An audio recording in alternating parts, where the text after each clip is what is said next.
સુરત શહેરના ભવ્ય ગણપતિ વિસર્જન યાત્રા પહેલા શહેર પોલીસ દ્વારા વ્યાપક તૈયારીઓ કરવામાં આવી છે. પોલીસ કમિશનર અનુપમસિંહ ગેહલોતના માર્ગદર્શન હેઠળ શહેરના વિવિધ માર્ગો પર રિહર્સલ યોજાઈ હતી, જ્યાં હજારો મૂર્તિઓનું વિસર્જન શાંતિપૂર્ણ માહોલમાં કેવી રીતે કરાવવું તેની પ્રેક્ટિકલ તૈયારી હાથ ધરી હતી. ગણપતિ વિસર્જન યાત્રા ઉપરાંત શહેરમાં ઈદ મિલાદ તહેવાર પણ ઉજવવાનો હોવાથી સુરત પોલીસ માટે બંદોબસ્ત વધુ પડકારજનક બન્યો છે.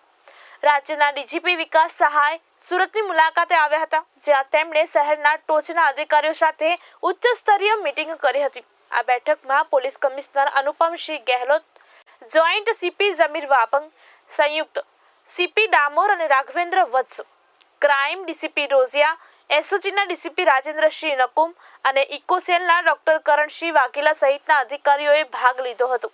રિહર્સલ દરમિયાન શહેરના અલગ અલગ રૂટ પર ગ્રાઉન્ડ ઝીરો યોજના અમલમાં મુકાઈ હતી, જેમાં દરેક વિસર્જન માર્ગ અને ગણપતિ મંડપ પર એક કોન્સ્ટેબલને તૈનાત કરવામાં આવ્યો છે.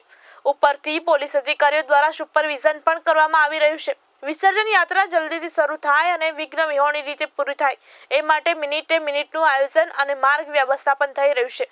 પોલીસ તંત્રનો મુખ્ય ઉદ્દેશ્ય કે શાંતિ, સુરક્ષા અને સમયસર વિસર્જન થઈ શકે.